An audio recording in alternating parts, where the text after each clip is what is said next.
G'day, Professor Joseph Drew. I'm here to talk to you about a new publication at Australia's best tax journal, the Australian Tax Forum, and it's all about a very important topic, fiscal illusion. So what is fiscal illusion? It's a well-known concept to public economists. It's when resident consumers do not correctly perceive the true price of the public good or service they're using. And what's the problem there? Well, if people think that they're getting it at a discount, if they're not valuing it at the true price, they're likely to treat the good with less respect, they're likely to demand more, and they're likely to demand higher quality, and of course that puts a lot of pressure on financial sustainability. Related to that is the other angle of fiscal illusion, when people can't perceive correctly the fiscal predicament of their government. And of course, when they don't understand that government has to pay for the things they're demanding, and that gets done through bills and rates notices and taxes, then they're more inclined to demand more. They're more likely to see government as Santa Claus, the Santa Claus illusion I wrote about in my books, and just keep asking for things as if it doesn't matter whether it has any value, and as if it doesn't matter who ultimately has to pay for it and maintain it. So we need to dispel that illusion. We need people to understand the true fiscal predicament of their local government. In this video, I'll go through the drivers of fiscal illusion, and I'll outline really simple solutions that we could all implement today to start combating this fiscal illusion and get on top of things. And if we were to do that, that's probably the single most important thing we could do to guarantee financial sustainability into the future. And I've made videos before about fiscal illusion, but this time I'm going to go through some particular remedies that we discuss in the paper. The first is, of course, to get your price signals right, and there's videos on this. Price your public goods and services correctly, and the correct method is long-run marginal cost, the cost of producing one more item, taking into account overheads, capital equipment, maintenance on capital equipment, etc., taking into account all the costs. I know a lot of councils do use benchmarking. There's a few instances where price benchmarking is warranted, but mostly long-run marginal cost is the only way to price government goods and services correctly. And then we need to communicate those prices carefully. So that's having price signals. When someone purchases a good, give them a receipt with the price, and if there is a subsidy involved in that price, indicate very clearly how much the subsidy is so that people can understand the true value of what it is that they're consuming. But in the paper we discuss probably a new concept.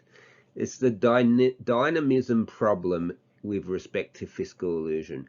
Because things are changing all the time in terms of grants, in terms of the remit of government, what services they do and don't provide, in terms of taxation policy, in terms of regulation, it makes it very hard for the community to keep their finger on the pulse and know exactly what things are costing and why, and what the predicament of the government is, where their revenue comes from, etc. So the only way to deal with dynamism is to give regular information. And the most obvious way to do this, and I've had videos about this also, is to include key information on your rates notices and bills. This is when you've got people's attention. So there's no reason why a rates notice shouldn't have the operating results for the last 5 years, the debt levels for the last 5 years, a pie graph of where revenue comes from, and a pie graph showing where expenditure goes. Really, really simple thing. That could be on the annual rates notice, but also the quarterly rates notices, and it will allow people to adjust as things change. And something I've championed for some time, I don't know why we don't have it. The New Zealanders do it. We copy just about everything else they do, including daylight savings and inflation targets. Why don't we copy this? It's to have pre-election finance summaries. A summary prior to local government elections with key financial sustainability statistics on it, so people have information at the time when they're thinking about local government. That's the key, to give people information when they're going to notice it and on documents that they're going to notice. There's no point having great big bulky leaflets attached to your rates bill, because people won't read that. They'll read the rates bill because that's where the amount of money they have to pay is. So that's where your information needs to be displayed succinctly and clearly. The flypaper effect is well known to local government scholars. It's a problem whereby when grants are provided, the money gets spent, which is not necessarily bad. That's the whole idea of giving you grants. But the problem is that people don't understand where the money's come from.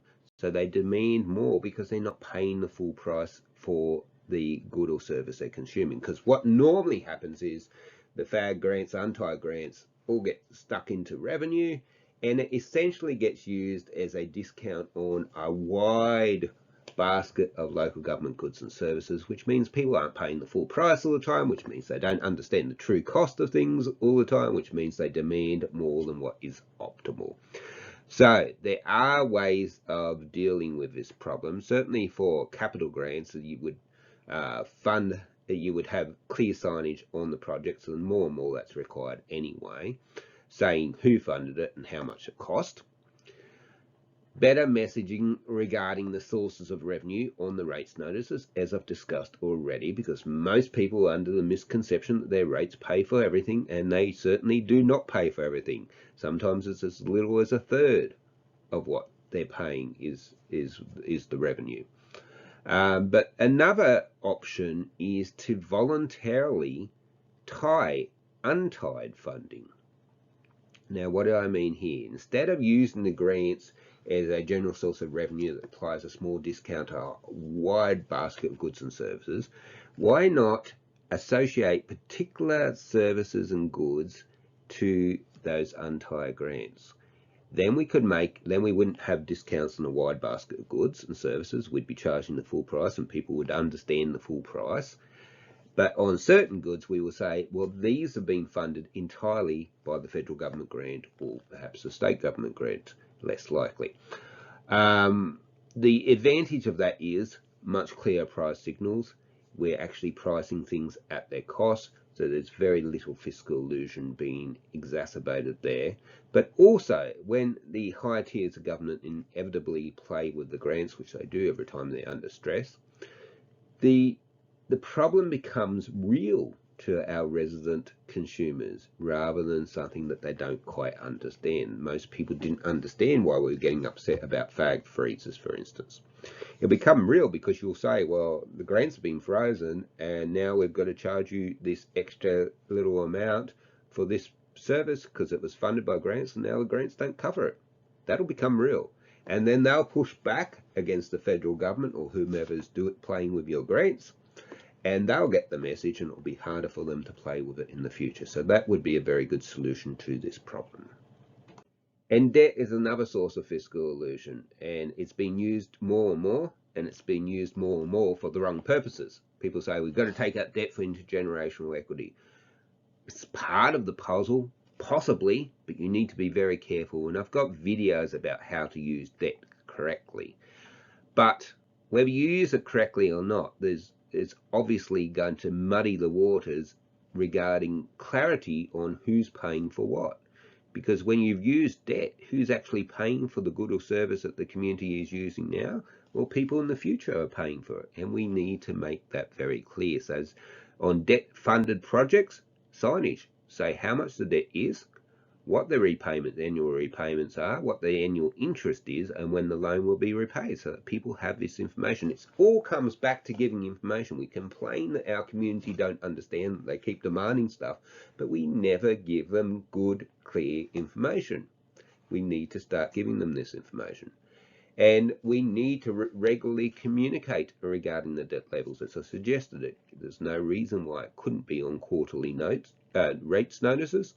For water and sewer debt, if your council offers those services, on your water and sewer bills. It's the place where you've got people's attention. One last driver of fiscal illusion that we haven't looked at is what's called renter illusion. And the problem occurs because people renting properties don't pay the rates directly. It's imputed into their rent, but most people don't see the connection. Therefore, when they demand more and they get more, they don't get the price signal coming back clearly when the rates go up accordingly. So, how to fix it? Really quite simple. Let's start sending information only rates notices to renters as well, to the residents of properties as well as the landlords. If you've listened to me, you'll have all the extra data on there about debt levels and operating outcomes and where revenue comes from and where money gets spent. So we're educating all the community, not just homeowners, and more, and particularly in a lot of urban areas, it could be half your community don't own the property, so they're not getting any signal from the rates notices at all unless we do something like this. That would be really quite straightforward, quite easy to do. We just have to mark it very, very clearly, not for payment. Your landlord's paying this, but ultimately it's imputed into your rent. The other option would be much more complicated, but it is possible, and that's to totally change the way we do things, just like we did with water billing many years ago when we started sending it to the resident rather than the landlord, is to charge rates to the resident of the property rather than the owner of the property. Obviously, you would need to have a lot of oversight by the ACCC and whatnot to make sure there was no profiteering by landlords, that they reduced the rent according to the fact that they no longer had to pay the rates. You would want the federal government, who previously gave a tax deduction to landlords on their rates. Yes, landlords don't pay the same rates as us because they get a tax deduction on it, to instead direct that, what was formerly a tax deduction, to needy tenants in by way of rental assistance. It would actually be better from their perspective. They'd get a lot more kudos. There's a lot more equity outcomes there because the people needing it are getting the money, and it's a lot clearer about where this money's coming from. So there'd be a lot of benefits doing it, but it would be difficult and it would require changes to our tax system and strong oversight by the ACCC. And for those reasons, it's probably not as good an option. So I hope this video has opened your eyes to all the different sources of fiscal illusion and the simple remedies we could start implementing from today that would combat the single most important problem affecting our financial sustainability. If you found the video useful, give it the thumbs up so I know to make more on this topic, and also flick it around to someone that might benefit from it. Thank you very much for your time. Goodbye.